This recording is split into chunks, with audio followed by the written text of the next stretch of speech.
Shalom, brethren, and welcome to the topic on Mary worship. We will start with part 1, and you will be blessed. So we'll see here Yeshua's coming prophesied. In Genesis 3:14 says, "And the Lord God said unto the serpent, Because thou hast done this, thou art cursed above all cattle, and above all beasts of the field. Upon thy belly shalt thou go, and dust shalt thou eat all the days of thy life." Genesis 3:15 says, "And I will put enmity between thee and the woman, and between thy seed and her seed. It will bruise thy head, and thou shalt bruise his heel." Here we see that the enemy, the devil, already knew that this seed that was going to come was going to bruise his head. So we'll see Old Testament prophecy about the Messiah. It says in Isaiah 11:1, "And there shall come forth a rod out of the stem of Jesse, and a branch shall grow out of his roots." 11 verse 2 says, "And the Spirit of the Lord shall rest upon him, and the Spirit of wisdom and understanding, and the Spirit of counsel and might, and the Spirit of knowledge and of the fear of the Lord." Isaiah 11:3 says, "And shall make him of quick understanding in the fear of the Lord, and he shall not judge after the sight of his eyes, neither reprove after the hearing of his ears." Reprove is nothing but to do justice. Isaiah 11:4 says, "But with righteousness shall he judge the poor, and reprove with equity, reprove with straightness, with honesty, for the meek of the earth. And he shall smite the earth with the rod of his mouth, and with the breath of his lips shall he slay the wicked." Isaiah 11:5 says, "And righteousness shall be the girdle of his loins, and faithfulness the girdle of his reins." Okay, we'll continue to Isaiah 11:10. "And in that day there shall be a root of Jesse, which shall stand for an ensign." Ensign is for a sign of the people. "To it shall the Gentiles seek, and his rest shall be glorious." So this is the prophecy of the coming Messiah, how he will come through the root of Jesse. "And to it shall the Gentiles seek." To it who shall seek? The Gentiles, the pagans, the heathen. To him they shall follow, they shall seek. Now we will see the genealogy or the bloodline of Jesus Christ, of Yeshua Mashiach. So we'll see the first genealogy is recorded in Saint Matthew's account. We'll see the Saint Matthew's account of the genealogy of Yeshua Mashiach. Here you have to know that in Matthew's genealogy it is recording Joseph's legal and royal ancestry. Pay attention here. He's saying Matthew 1 verse 1 says, "The book of the generation, the nativity, the birth of Jesus Christ, the son of David." And then he's going directly to Abraham. Matthew is starting from Abraham's lineage. So Matthew is speaking basically to the Jewish audience, because Abraham was the father of the Jews. So we see here in Matthew 1:2, Abraham begat Isaac, Isaac begat Jacob, and Jacob begat Judas and his brethren and his brothers. Matthew 1:3 says, "And Judas begat Perez and Zara of Tamar, and Perez begat Esrom, and Esrom begat Aram."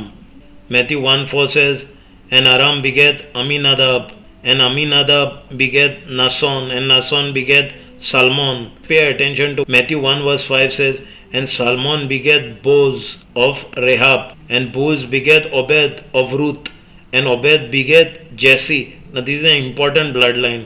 Okay, means this Salmon married Rahab, and Boaz begat Obed of Ruth. Means this Boaz married Ruth, and this Obed, this son who they bore, begat Jesse. Means now you have to know one thing. When a woman is mentioned, the Bible is trying to convey something important. The Lord is trying to show us something, but otherwise never the woman is mentioned. So where women are mentioned means you have to take note that it is of some relevance, some importance. Otherwise only the male will be mentioned. So male, here see, this is the son, Obed. Now how can a son bear another son? Now son will marry a woman, and that woman will bear this son. Genealogies in the Bible are mostly male figures. This Rahab, this is the bloodline of Yeshua. These are the ancestors of Yeshua. Now you have to know one thing very clear. This Rahab is a prostitute. Okay, And this Rahab is not of the children of Israel. She was a pagan who married a child of Israel. And Ruth also is not a Israeli. She is also a pagan. She married an Israeli, a Jew who was settled in a foreign land, and then he died, and she came with the mother-in-law to the promised land, Canaan or Israel, and married this mother-in-law's relative, Buz. So these both Ruth and Rahab are both pagans. You can look it out. Rahab is mentioned in Joshua 2 from verse 1 to verse 22. She is also mentioned in Joshua 6 verse 22 to 25. She is also mentioned in the New Testament, Hebrews 11 verse 31, and she is also mentioned in James in chapter 2 verse 25. Ruth is mentioned, the entire book of Ruth from chapter 1 to 4. It is 4 chapters. These are non-Jewish women who married Jewish men. The bloodline of Yeshua has a lot of non-Jews. In Matthew 1:6 says, and Jesse begat David. Now Jesse, this is Jesse of Obed, who gave birth to David. Jesse is the father of David. So you see only the male genealogy is mentioned.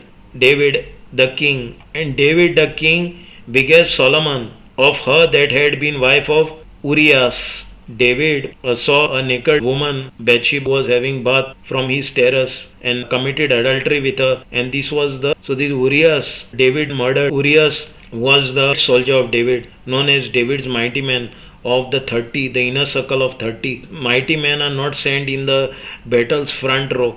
They are always the best. The elites are always kept behind. But here he sends a letter through him to the commander to send him forward, so that obviously he will be killed. And David, here you have to know, had more than 8 wives. He also had concubines. So we'll continue. Matthew 1:7 says, and Solomon begat Rehoboam, and Rehoboam begat Abiah, and Abiah begat Asa. 1 verse 8 says, and Asa begat Josaphat, and Josaphat begat Joram, and Joram begat Ozias. 1 verse 9 says, and Ozias begat Joatam, and Joatam begat Akaz, and Akaz begat Ezekias. 1 verse 10 says, and Ezekias begat Manasseh, and Manasseh begat Ammon, and Ammon begat Josias. And 1 verse 11 says, and Josias begat Jeconias and his brethren, about the time they were carried away to Babylon. So now this is before being carried away to Babylon. And after they were brought to Babylon, Jeconias begat Shalatil, and Shalatil begat Jerubbaal. 1 verse 13 says, and Jerubbaal begat Abiud, and Abiud begat Eliakim, and Eliakim begat Azor. 1 verse 14 says, and Azor begat Sadok, and Sadok begat Achim, and Achim begat Eliud. Matthew 1:15 says, and Eliud begat Eliza begat Matan, and Matan begat Jacob. Just pay attention here in 1:16. And Jacob begat Joseph. In Matthew's genealogical account, he is stating that Jacob begat Joseph, the husband of Mary, of whom was born Yeshua or Jesus, who is called the Christ, the Messiah. Okay, so Jacob, he is saying, begat Joseph. In Matthew 1:17 says, so all the generations from Abraham, so where is starting from? Abraham to David are 14 generations. And from David until the carrying of Babylon are 14 generations. And from the carrying of Babylon unto Christ are 14 generations. So Matthew is starting from Abraham. He is speaking to a Jewish audience. So he is starting from their father Abraham. So here we see from Adam to Noah was 10 generations. From Noah to Abraham was 10 generations. From Abraham to Yeshua is 42 generations. From Adam to Yeshua is 62 generations. So now we'll see Saint Luke's account of the genealogy of Yeshua. Basically this is Mary's biological ancestry. He is explaining from the angle of Mary's genealogy. We'll see the account of Saint Luke. Luke 3:23 says, and Jesus himself began to be about 30 years of age, being as was supposed the son of Joseph, which was the son of Heli. Now you have to notice one thing here. If you read both the accounts, they are completely different. So why they are different and all, I am showing you as we are going flowing. So here we see Joseph is saying which was the son of Heli, and here we see Joseph which was the son of Jacob in Matthew's account, Matthew 1:16, and here in Luke 3:23 says Heli is the father of Joseph, and then in Luke 3 verse 24 says which was the son of Matthat, which was the son of Levi, which was the son of Melchi,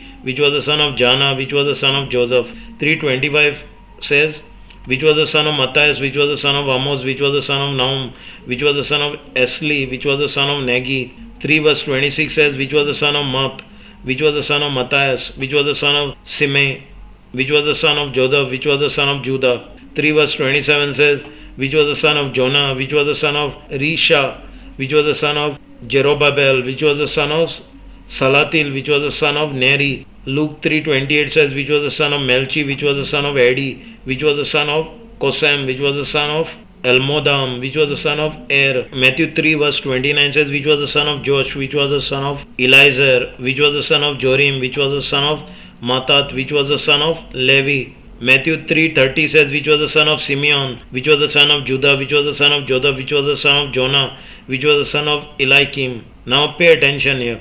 Luke 3:31 says, which was the son of Milia, which was the son of Minan, which was the son of Matat, which was the son of Nathan, which was the son of David. So here we see David's son Nathan. Luke is mentioning the genealogy from Nathan, the son of David, and Matthew was mentioning Solomon, the son of David. We'll see below who was Nathan and who was Solomon. So in 1 Chronicles 3:1 says, now these are the sons of David, which were born unto him in Hebron. The firstborn Amnon of Ahinoam, the Jezreelite, the second Daniel of Abigail, the Carmelites. And then we continue to 1 Chronicles 3 verse 5. And these were born unto him in Jerusalem, Shimei and Shobab and Nathan and Solomon, 4 of Bathshua, the daughter of Amiel. Okay, we saw that David had 8 wives and many concubines. Now here what this is saying, that Nathan and Solomon were brothers. Brothers, who was their mother? Bathshua. Who is this Bathshua? This Bathshua is none other than H1339. That is Bathsheba. Okay, Bathsheba.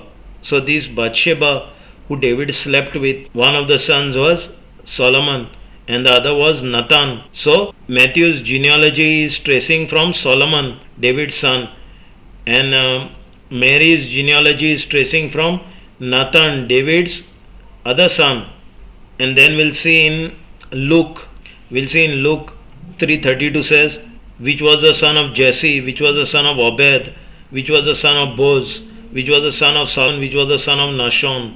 So we see here, we see the similar figures in Matthew: Jesse, Obed, Boaz.